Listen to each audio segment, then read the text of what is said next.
Hello guys, itutur ko kayo sa aking cart. Kung ano nga bang design ng aking cart.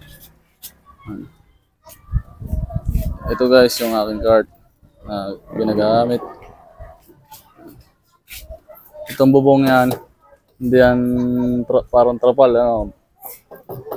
Lahat yan, plain sheet para matibay. Tapos itong mga lagayan ko ng sauce. Yan, pinasukat ko talaga yan. Ang ginawa ko, bumuli muna ako ng mga lagayan ng sauce bago ko pinagawa yung cart, kaya sukat lahat yan. Yan, mga lagayan toyo mansi, chili garlic, bawang, kahit lagayan toothpick, sukat lang. Lahat. Tapos, kahit yung lagayan ng palamig, yan. Sukat na sukat yan. Kaya kahit tumakbo, kahit bumiyahe, hindi yan natatanggal. Hindi tumatalsik.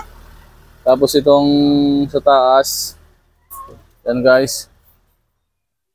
Andyan lahat yung lagayan ko. Yan, lagayan ng mga styro, baso, tapos tinidor, kutsara, yan, fried garlic, tapos palamig.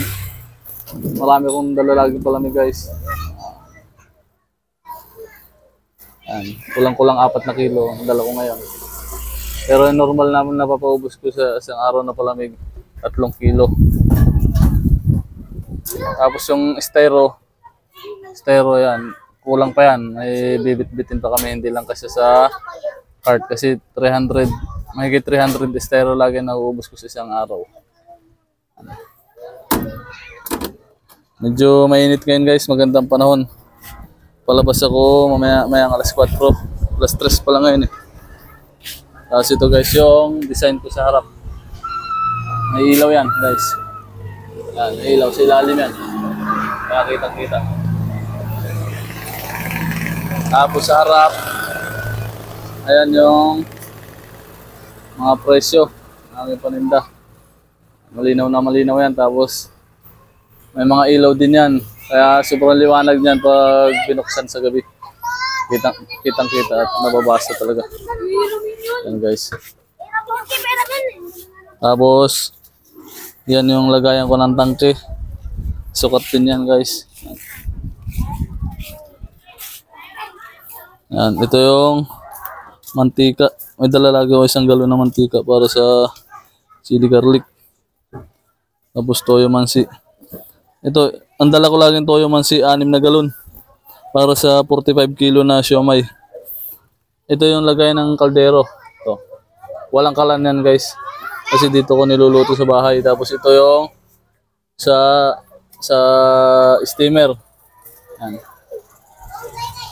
Single burner. Tapos yun, yung mga stock ko. Yan, toyo, chili garlic. Yan, mga to, tapos tubig. Yan, 1 galon lang yung dinadala ko, pero pagdating doon, pag naubos yan, nabili na lang uli ako ng tubig. Tapos ito yung siomay. Ang dala ko ngayong siomay guys, 45 kilo yan. Yan. Diyan lahat yan naka-stock guys. Tapos ito yung wiring. Wiring yan, napunta dun sa harap, sa baba. Tapos ang gamit ko namang battery, ang gamit kong battery guys, yung malaking battery guys, yan. Pinagpalitan ng sasakyan ko. Yan. Kaya matagal din malobat, malaking battery. Tapos ito, nalagyan ko ng barya ng pera. Sukat lahat yan. Tapos ito, nalagyan ng mga tong, ng gunting. Kailangan kong gunting kasi wag nagbubukas ng siomay. Tapos cup. Yan. Tapos ito, mga lagayan ng takip. Pag tinatanggal ko yung mga takip ng mga sauce, yan. Dito ko lang nilalagay yan para hindi nakakalat. Yan guys. Tapos dito sa harap,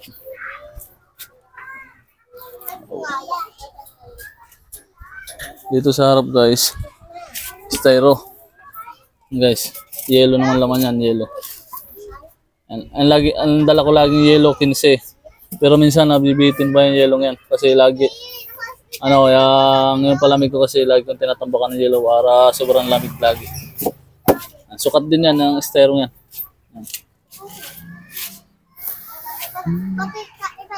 Yan. Ito siya sa harap. Yan guys. Tapos pakita ko sa inyo sa medyo malayo para kitang-kita yung design ng cart. Yan guys. So, yan ang design ng cart ko.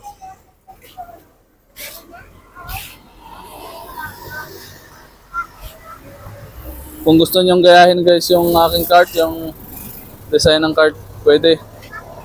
Para magkaroon kayo ng idea. Lalo-lalo na sa mga baguhang magpapagawa ng cart o sa ganitong negosyo. Pwede nyong gayahin yan guys. Yan. Yung lagayan ko mga sauce, ito mga chili garlic sa fried garlic. Ano yan? Yung lagayan ng dressing, bumili talaga ako ng mga dressing. Tapos pinamigay ko lang yung laman. Kasi matibay ito eh. Matibay ito mga lagayan na to. Yan. Pinamigay ko lang yung laman yan. Yan. Tapos itong mga toothpick, ayan, lagayan toothpick. Pwede nyong gayahin yan guys. Tapos yung basurahan ko, 3 yung basurahan ko. Kasi laging puno yan. Laging puno. Tapos yung mga lagayan ko ng sauce, kaya marami. Kasi yan, pag maraming tao, hindi sila tutumpukan sa isang sauce lang. Hindi sila naghihintayan. Kasi yung una kong cart, isang sauce lang lagayan. Doon sila nagtatagal, naghihintayin sila sa pagkuha ng sauce. Kaya yung sunod na cart ko, pinadagdagan ko ng mga lagayan ng sauce. Para kahit maraming tao, kayang-kaya. O sige guys, hanggang dito na lang. Sana may natutunan ulit kayo sa aking video. Salamat. Bye-bye.